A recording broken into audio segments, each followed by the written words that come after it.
Good morning for all those who've joined. Thank you very much for joining us promptly at 11 o'clock. I know there'll be other people who will join, but in fairness to our guests who have taken important time out of their day, and in fairness to all the people who've joined properly, we're going to start. I'm going to take a minute just to introduce myself and the chamber. So as I said, good morning. My name is Oded Orgel, and I'm president of the Canada-Israel Chamber, and I want to welcome you this morning to our event. For those of you who don't know, the Canada-Israel Chamber of Commerce is a national chamber. We are an organization whose aim is to promote bilateral trade between Canada and Israel. And to that end, we host a number of events, and this is just one of the many that we find very interesting to hopefully help that mandate. Today's event is very exciting to me. I'm quite excited about it. We're going to discuss and we're going to cover the rapidly growing commercial drone market in Canada and how this provides a very unique opportunity for global expansion. We plan on, with our guests, we're going to outline some of the great bilateral business opportunities that will exist within the unmanned sector between Canada and Israel. Our panel, as you'll get to know them in a few minutes, will introduce the Canadian unmanned ecosystem in giving us a brief overview of the unmanned systems market, providing a brief regulation overview for foreign operators, and create an introduction to some of the top players in the organization. We hope this event will be interactive, and we have saved some time at the end for Q&A. Normally, I moderate this event, but I'm thrilled that our moderator today is Tsuki Friedman, so I can take a step back. And I want to welcome him and thank him for being one of the organizers of this event. So thank you, everybody, for those of you who've joined. Tsuki, I'm going to turn it over to you for a brief introduction of yourself and then passing it on to the moderators. And everyone, you'll just hear from me at the very end. So Tsuki, over to you. Thank you very much, Oded. Just going to share my screen. Yeah, so thank you very much, Oded.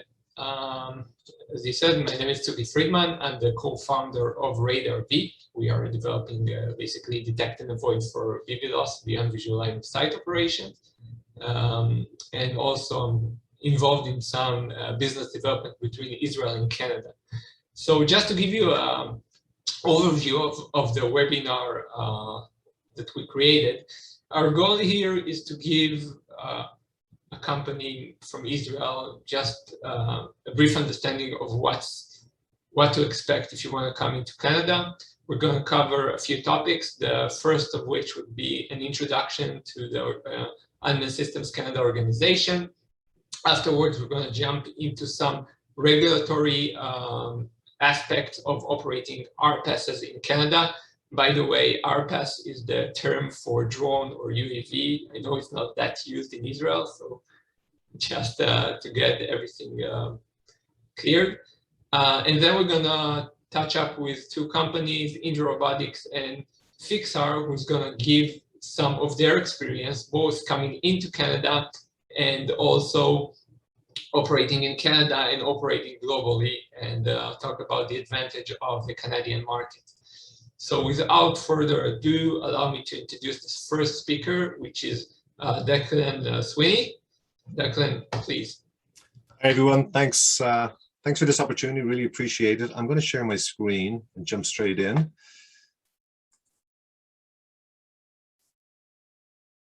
There we go. Can we all see that okay?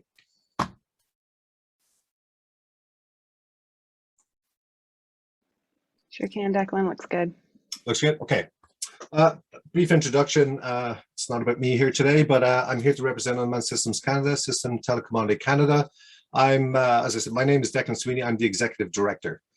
A little bit about the association for everybody. Hang on, I lost my, there we are. A little bit about the association, about us. We're the National Industry Association representing entrepreneurs, business, students, academia, industry, and government organizations working in the aerial, remotely piloted, and unmanned vehicle systems sector in Canada. We're probably going to use the words RPAS, which is a remotely piloted aircraft system, a lot, but just think of them as drones and you'll be fine. Our mandate is to promote public awareness, education, and appreciation for the social, economic, and environmental benefits that unmanned systems can provide to individuals, communities, and organizations. And to fulfill that mandate, we do a number of activities. One of those, and Kate will speak to this a little bit later, but is meeting with the regulator Transport Canada on a regular basis to help fast track beyond visual line of sight projects, BVLOS projects, assisting with industry guidance and providing feedback to help guide the development of new BVLOS regulations. We also work directly with Canadian companies in developing international networks, collaborations, joint projects, and ultimately, global sales and services. That's our main goal at the end of the day. And we also work with other industry associations, obviously across Canada, and also the US, Japan, Australia, and hopefully we'll be adding Israel to that very, very shortly. Just to give you an idea of some of the activities we do, right now we're in the process of putting together our national ORPAS drone capabilities survey. And again, that's really to connect up companies together to see exactly what's happening out there and to really pursue business and connections with everybody. We're also the co-author of the Transport Canada Study and Reference Guide for ORPAS operators. Again, we're trying to help everybody be safer operators out there. And we also have a flight safety action team. We're in the final development of an incident and accident safety management system. And it's a reporting tool for all ORPAS operators, drone operators in our national airspace. And obviously we do different events as well. Obviously, like this webinar today, we do workshops, education webinars, student awards and scholarships. And this year will be our 13th annual National Unmanned Systems Student Competition. So we've got probably 250 students from 16 of the top universities and colleges around Canada competing. And every year there's a different operations that they have to do, including not just air vehicles, but ground vehicles as well. But our main event, and this is the one where I'm hoping you're all going to be able to join us at, is our annual conference and exhibition. And that'll be November 2nd to 4th. Virtual this year, obviously, with things going on globally, travel restrictions and all that kind of stuff, going virtual is the best opportunity for us to connect, with all our partners across Canada, the US, and internationally as well. So as I said, I'd like to invite everybody to join us at that. You're going to learn about the latest innovation from experts in this drone technology space. Be panelist discussions, available workshops, and a virtual exhibition hall where you can meet directly with those companies and have those conversations. So that's very important. I'm going to make these slides available, and I'll also put some of these links into the chat for more information about our team. We've got a very big team, 25 leaders as part of Unmanned Systems Canada. I'll have some conference information there as well. And if anybody, any companies there have got anything cool going on in the drone space, I want to share that with the Canadian, infrastructure and at the conference. There's an ability to submit your paper or presentation at that. So I'll put all those into the chat. And if you have any questions whatsoever, I'll be forwarding my contact details there, Declan Sweeney at unmannedsystems.ca, and there's my phone number. I'm going to pass it on to Kate. Thank you, Declan. I'm also going to share my screen, so give me one moment to set that up.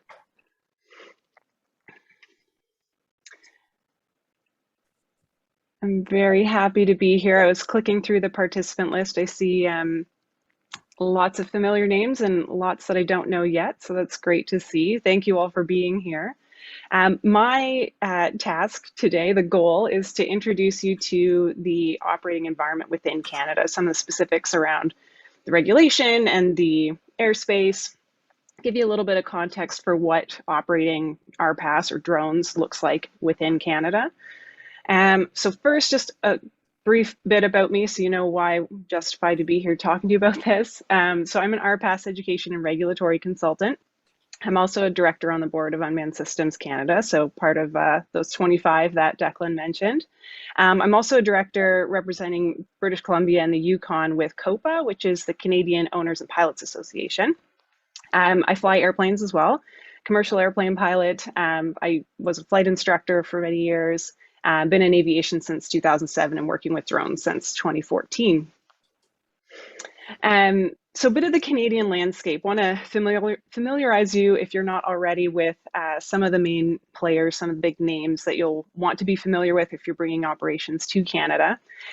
What you're seeing in the background there is a screenshot of the Canadian airspace.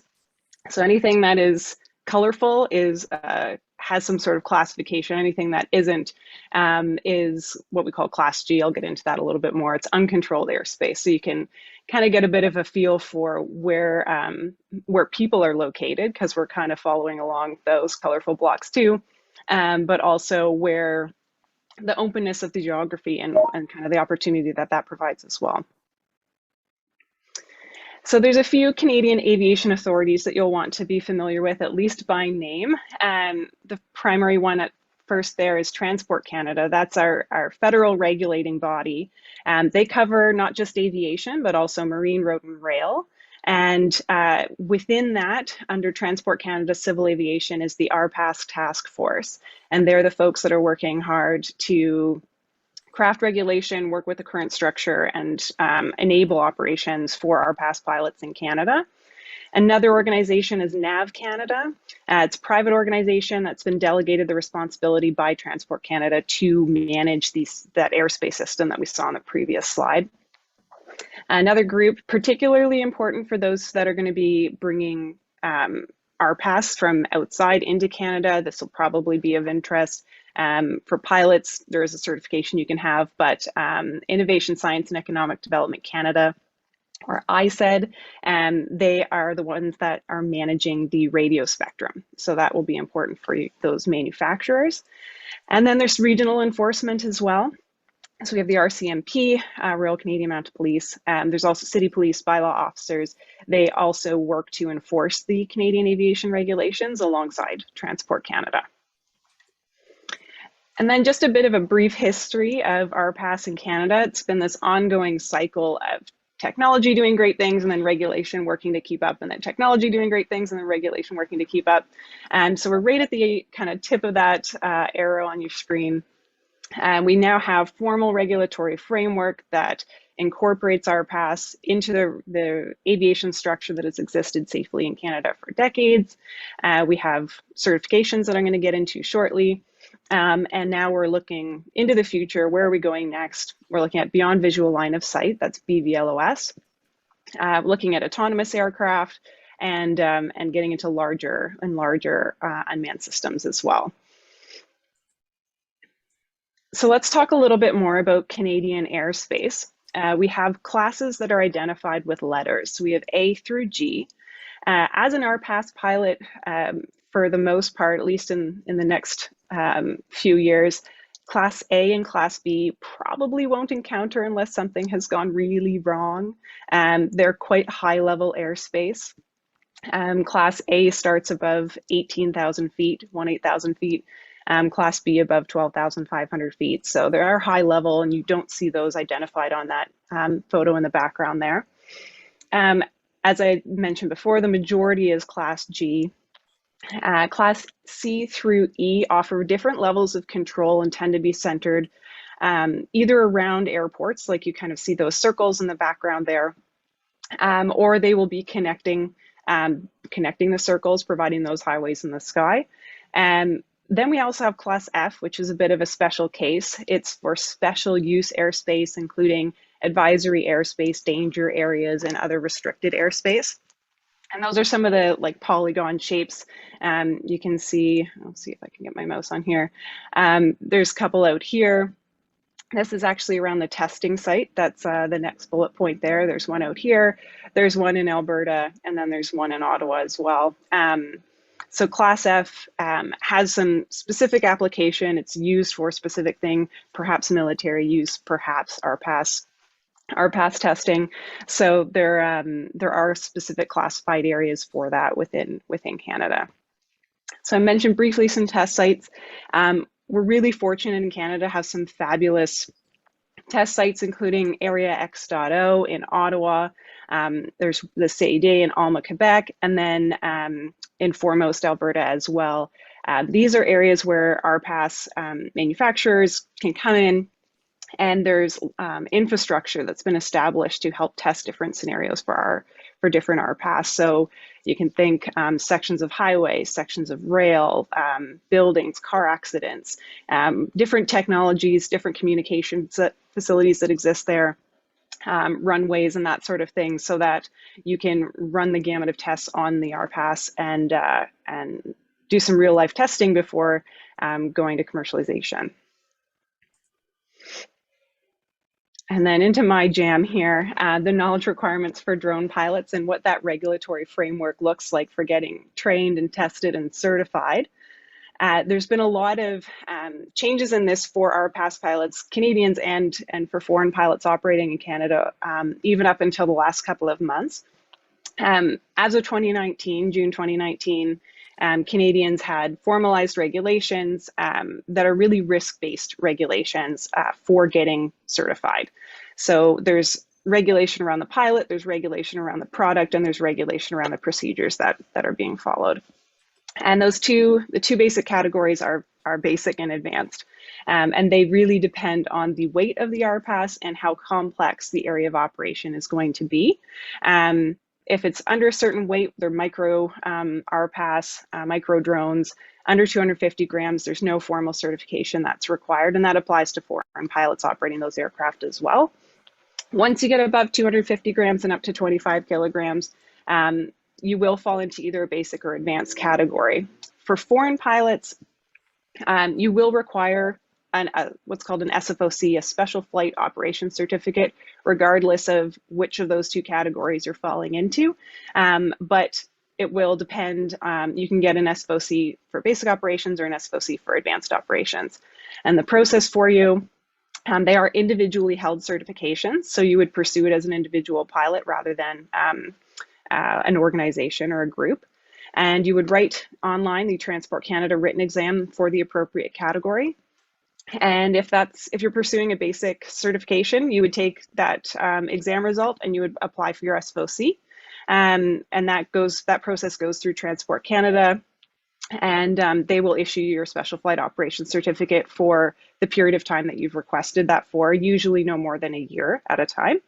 And then for the advanced, there's an extra step. So you still write the online test. It's a little bit tougher. You write that online test, and then you would do an in-person assessment called a flight review. So it would be once you're in Canada, you would conduct this test, demonstrate that you can safely operate the RPAS, and then you would be able to use your SFOC for those more complex operating environments. Oh, and that's where I had all of that information. So you can make that SFOC application following your successful examination, and then do that flight review once you're in Canada. That process has changed a little bit, and it's not something that most flight reviewers or schools do on a day-to-day basis. So if you have questions, please feel free to reach out to Unmanned Systems Canada, and we can help guide you through that process. And I believe next I'm handing things over to Philip. But if you have any questions on anything that I've talked about, please throw them in the chat, and I will aim to get to those in our Q&A. Excellent. Thank you, Kate. Thanks for passing that over. My name is Philip Rees. I'm the CEO of Indra Robotics. I'm also a director of Unmanned Systems Canada, along with Kate and a number of the others that I see in the chat room here. I sit on the Transport Canada CANADAC Rulemaking Committee, again with Kate. I was a founding member of Fly Professional Drone Alliance and also Canadian Advanced Air Mobility. My day job at Indra Robotics, founder since 2014 and the CEO. Mostly I'm going to talk a little bit here about sort of what Indra do and how it might be of relevance to you guys. But as Kate already mentioned, Area XO, which was one of the test grounds, ALMA foremost in Area XO in Ottawa. It's worth sort of talking about that just a little bit. Indra Robotics run that on behalf of Area XO, the drone portion of it, bringing drone companies in with new technology, bringing new technology in that supports drones, and basically providing all of the facilities that are available at Area XO. This is private network, 4G, 5G, microwave, a lot of IoT interaction on the ground, railways, roads, some autonomous cars. And it's really a great facility to be able to test up and to set up and test quite a few new technologies by integrating with those that are already there. And the beauty is, of course, it's in Ottawa. The very fact that Foremost and ALMA are probably better suited for doing long-range BVLOS, beyond visual line of sight, also means that they need to be further away from the city center. So for short-range BVLOS and interacting with other technologies, the Area XO location is definitely something to consider. I will share my screen, and you say share your screen as if it was going to be easy, and it never quite is.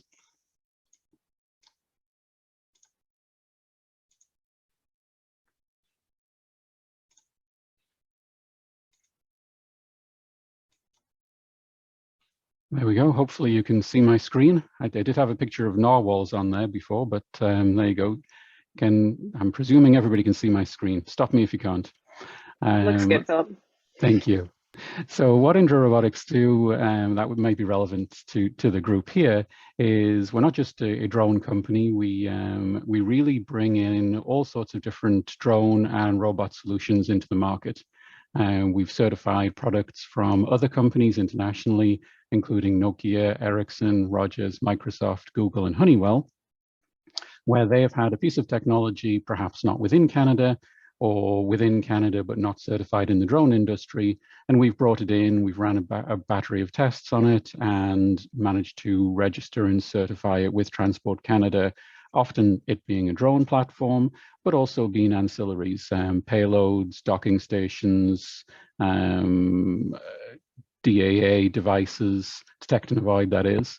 And once we've certified a lot of these products or built them into other products that are certified, we offer them out to our clients. And we have a good batch of clients across Canada, Canada Post, the Government of Canada, Canadian Space Agency, to name a few, as well as many of the utility companies that are really looking for what's the next step forward in the drone industry.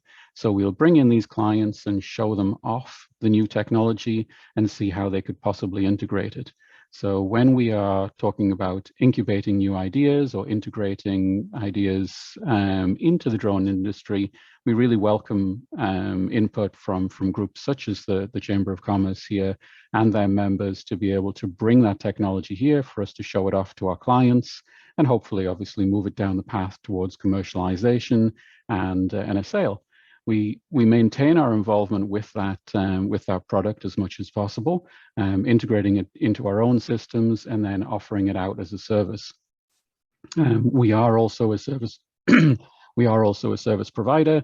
We are doing flights on a daily basis from our offices and out in the field. We have offices in the East Coast and the West Coast, as well as internationally, where in England, Switzerland, and just more recently in Italy, as well as having some permanently based offices within our clients in North America, mostly in the US.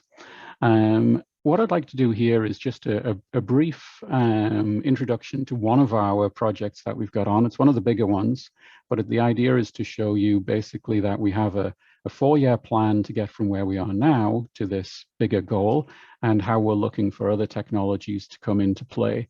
Here on the screen, you'll see basically our, on the left, we have a warehouse. So what we're doing here is we're flying drones indoors in a GPS-deprived environment, equipped with a small camera, and it's reading barcodes or RFID tags of inventory within the area. Then we've built a back-end software that basically collates all that information and builds up literally that, just an inventory, a day-to-day inventory of where all of the items are and how many of them there are. Now we're currently working on the ordering system. So if, for example, the picker would go in and say, okay, I want this item, the system would know exactly where it is and dispatch a ground robot. We're using a ground robot from a company actually in Spain. We bring in the ground robot knows where the item is, it goes, it picks the item up and then brings it out to a drone pad. And this is the bit that it's a 4-year project. So this is exactly the stage we're at right now. So we have had the initial drone know where the items are, the secondary ground robot go to that location, pick up the item, and now it comes to the drone port which is just on the verge of the building. It will in future, it's not there yet, load that item onto the drone, and then the drone will fly off to a secondary drone pickup port, which is basically where it's leaving small items. So imagine boxes sort of less than 7 kilograms.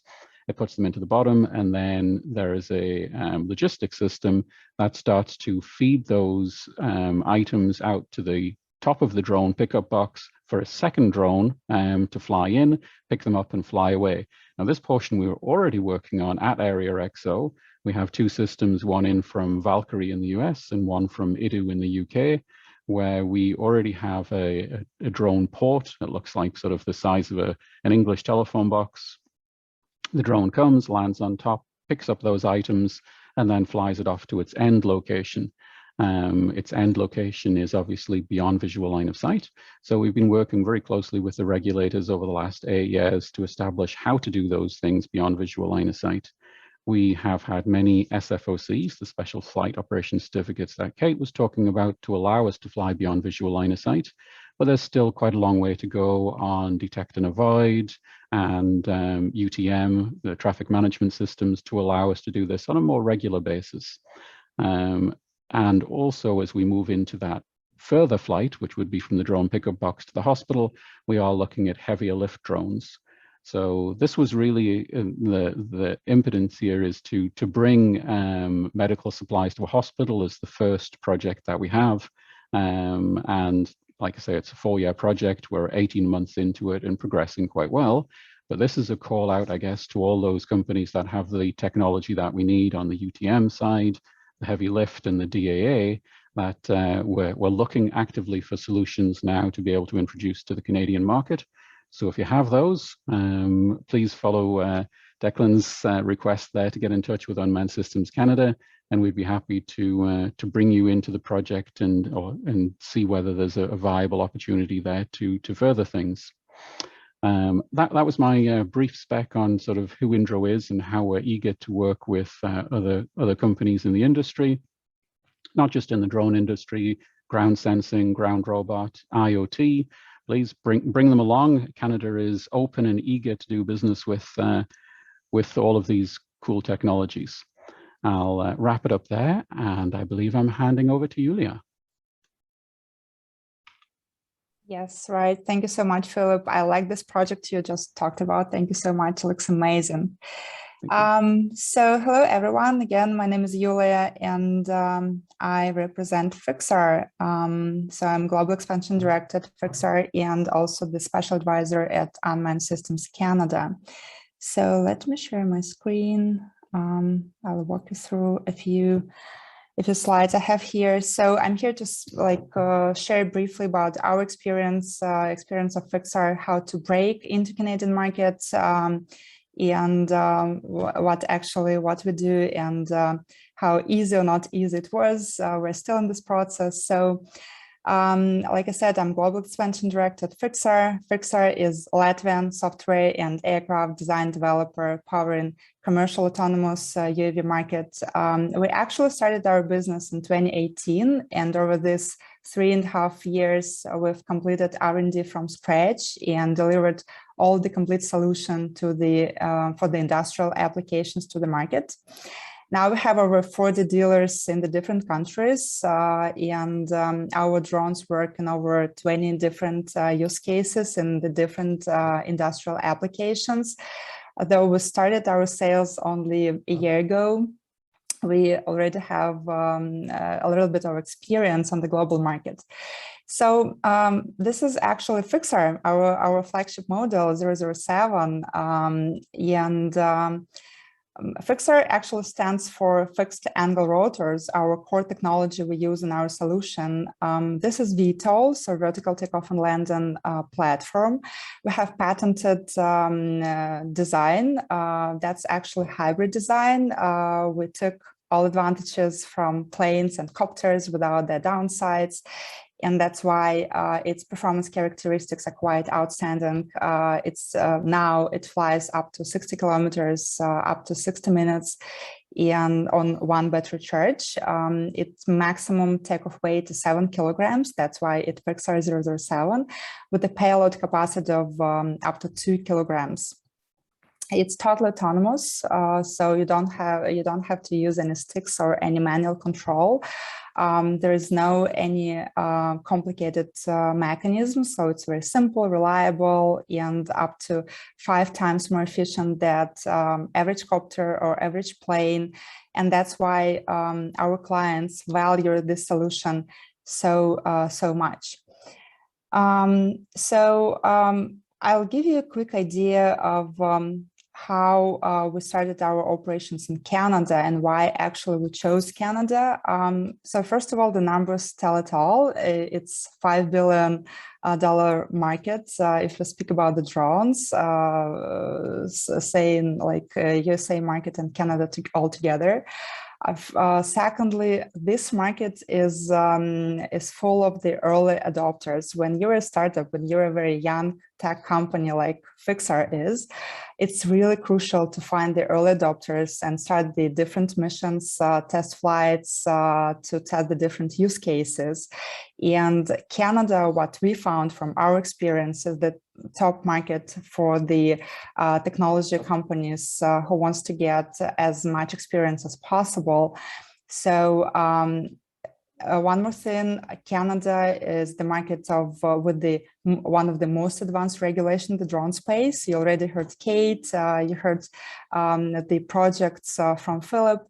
This is the space where you can create the really sophisticated missions, really sophisticated applications. And we have such an amazing experience of working with the local regulator, with Transport Canada. So I would say if you meet the local requirements, you will be good to go in a lot of the countries. This experience is absolutely amazing. So you'll get much easier path, whether it's Japan or Middle East or I don't know, South Korea or Latin America. So it's a good experience to have. And on top of that, this is a very dynamic professional community.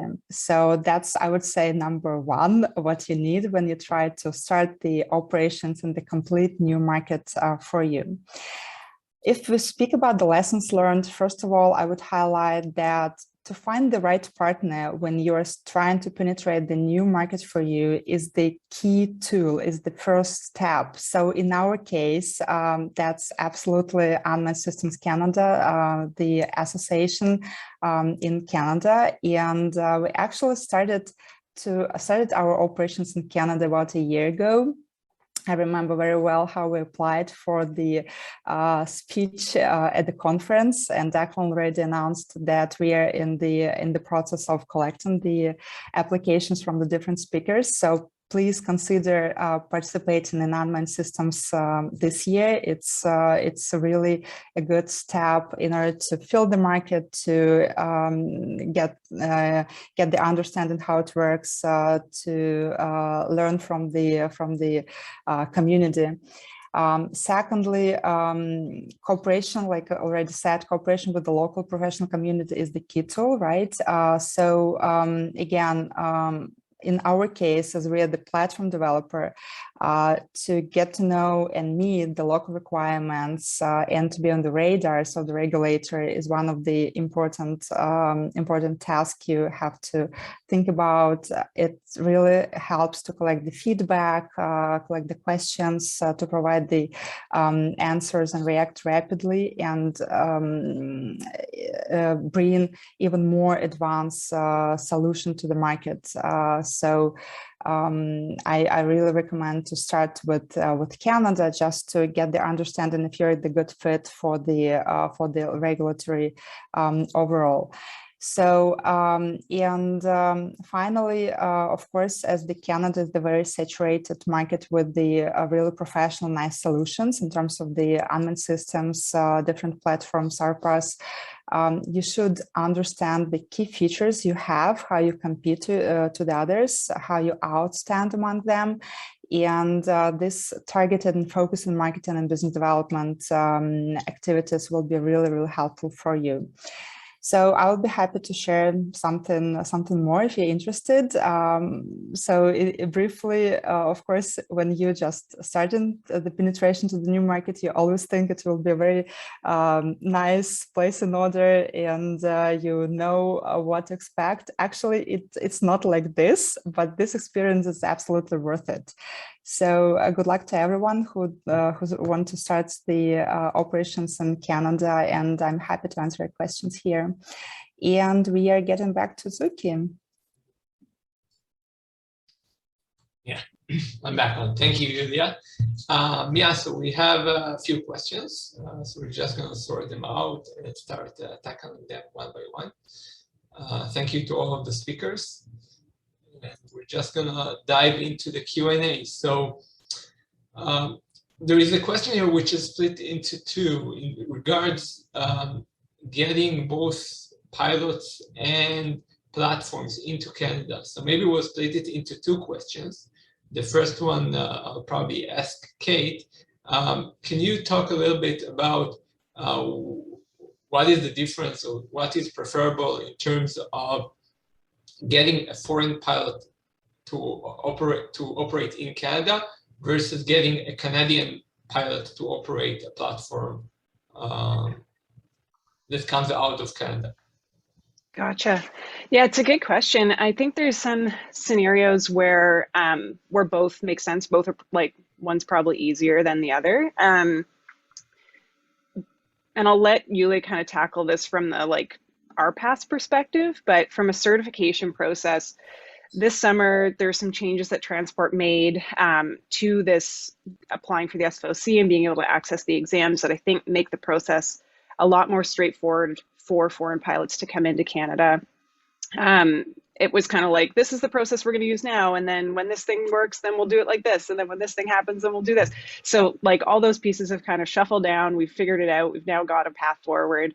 The exams are open to foreign pilots. So if it's something where you're coming in and you're flying something that is, maybe if it's something like a really standard aircraft, I'm thinking off the shelf, could pick up at an electronics store, it may make sense in that scenario to work with Canadian pilots that are already certified, because there's no specific drone expertise on a specific system that you would need to have your trained pilots on that specific thing that are coming in.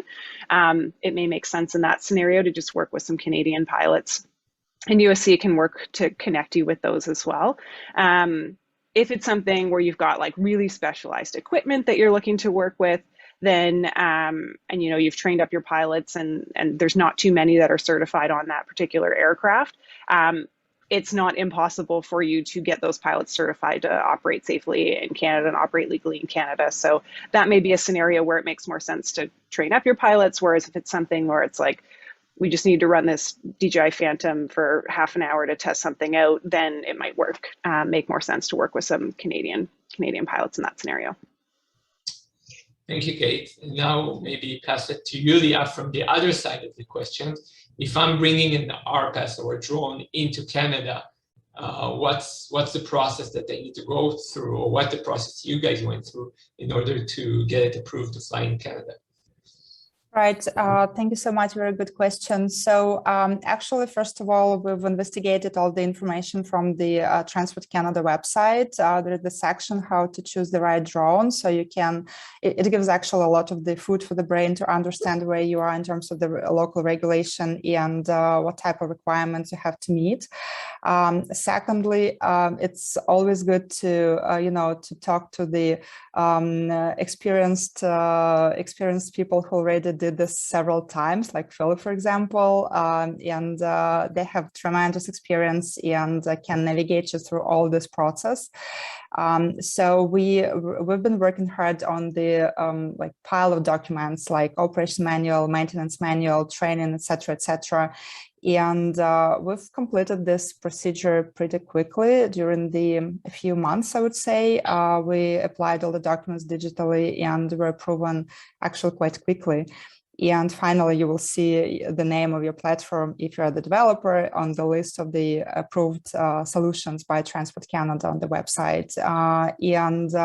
It's the ongoing process, so you should keep an eye on this table. For example, if some accidents happens and you can be, you might have some questions from the local regulators. So just be prepared. Everything should be in line with the requirements and rules. Thank you.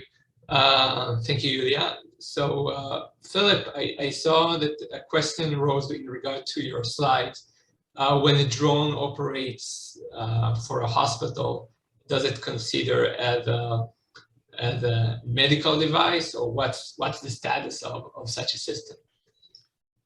That's quite an involved question, so I'll break it down into two chunks. We do have a number of hospital projects going on at the minute where we are doing more R&D type development, delivering items to hospitals. We've got an ongoing program where we're delivering blood from a blood bank to a hospital. In that instance, it had to be certified by the blood bank to be safe and measure the temperature. It had to be registered with dangerous goods because it's classed as a dangerous goods to carry. And we also has to be registered with CTA, the Canadian Transportation Agency, because it's actually carrying cargo.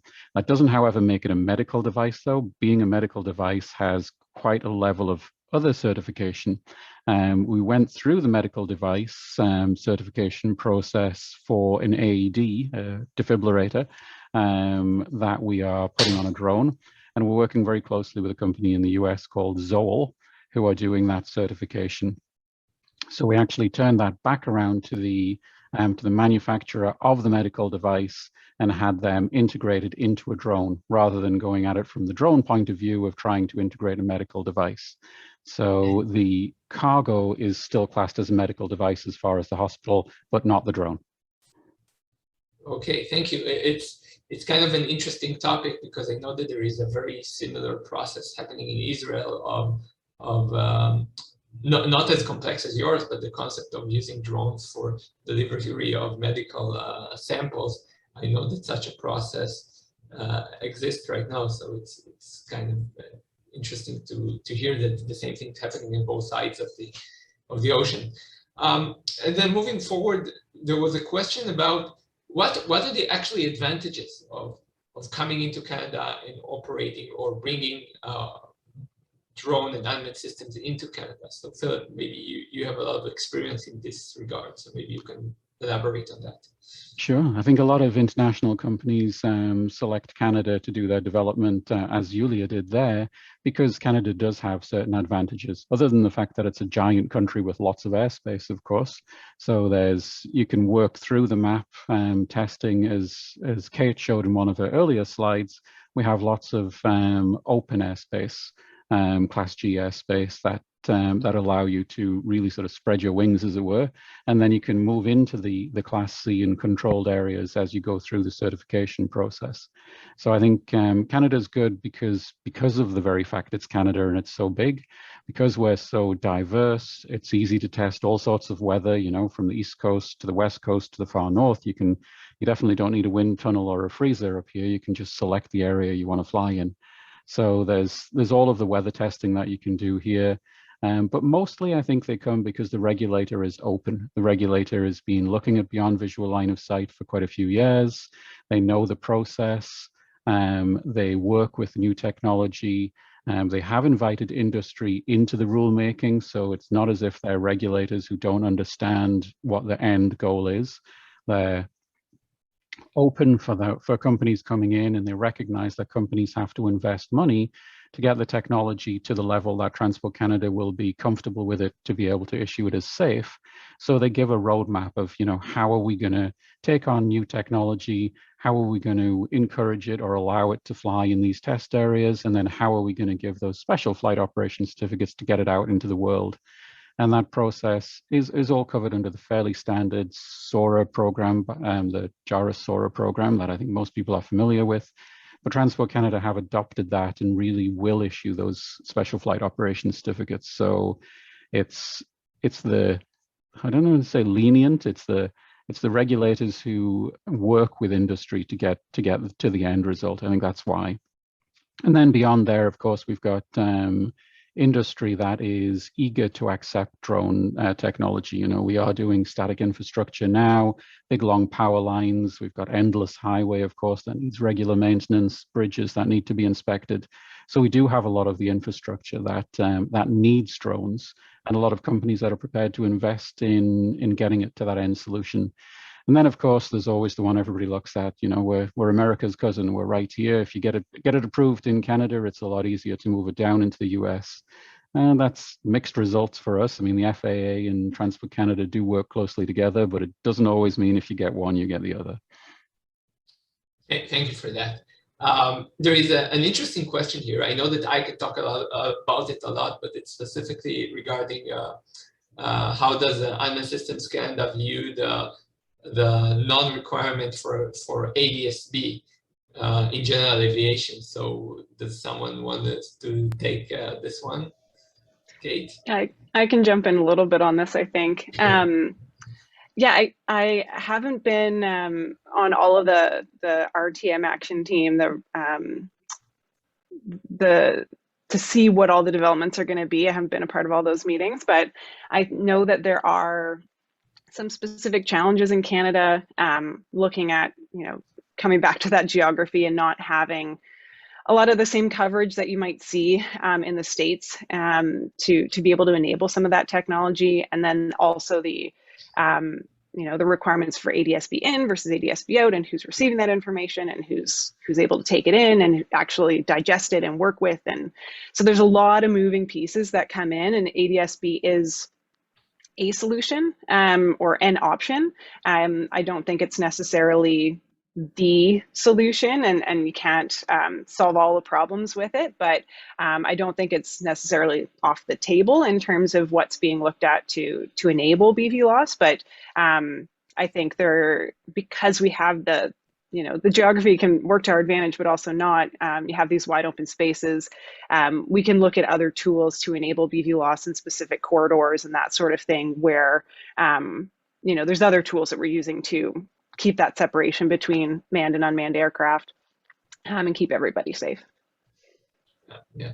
So yeah, as I said, the point of figuring out the correct detect and avoid strategy is very challenging at this point, and it has been challenging for the past, I think, 5 years. But ADS-B is definitely one of the options. But as you said, there are still challenges there, and we'll see. Okay. So next question for Yulia.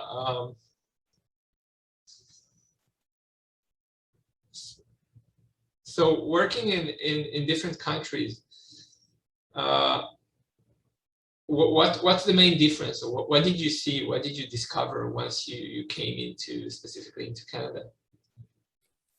Yeah, well, thanks for the question.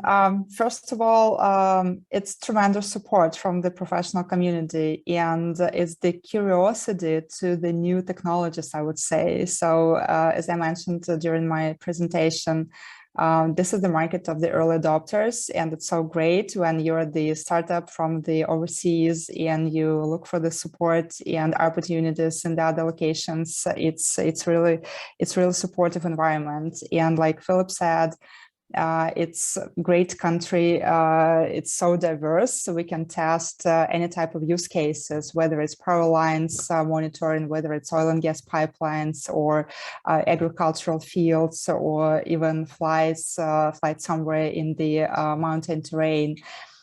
Since our solution is very advanced, it works in the quite wide temperature range between +30 up to -60 degrees. We want to be in the environment where we can test as many different cases as possible.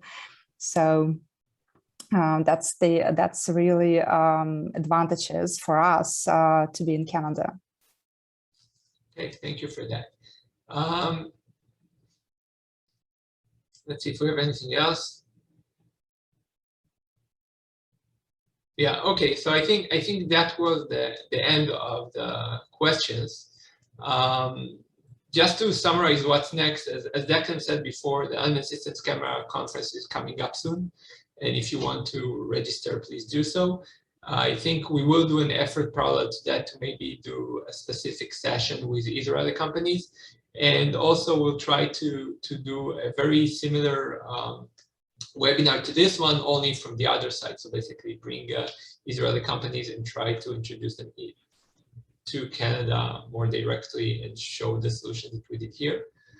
So thank you to all the speakers. And I will pass it along to Oded for some final words from this webinar. Thank you.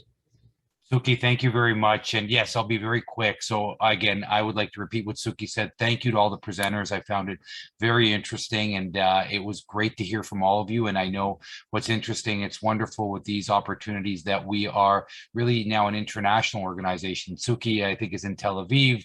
Yulia has told us she's in Latvia. Kate is in Vancouver. Some of us are in Toronto. So again, it's great to have this opportunity through Zoom to bring everybody. Thank you. I want to thank all the people who've listened in. I think as we said, the presentations are going to be sent out. If you have any questions, don't hesitate to reach out to us at the Chamber. Lior Abramovich, who's our managing director, did an amazing job in organizing this event, as he does all the time, and he's in the background. So thank you, Lior. I wanted to wish, again, people, our members who are Jewish, Gmar Chatima Tova, have an easy fast, happy holidays, and we look forward to seeing everybody who's attended at our next event in October. Stay tuned. We'll be announcing that. And yeah, that's it. Everybody stay safe. Thank you again, all the presenters, and we look forward to seeing everybody at our next event. Bye for now. Thank you very much. Thank you so much. Thank you.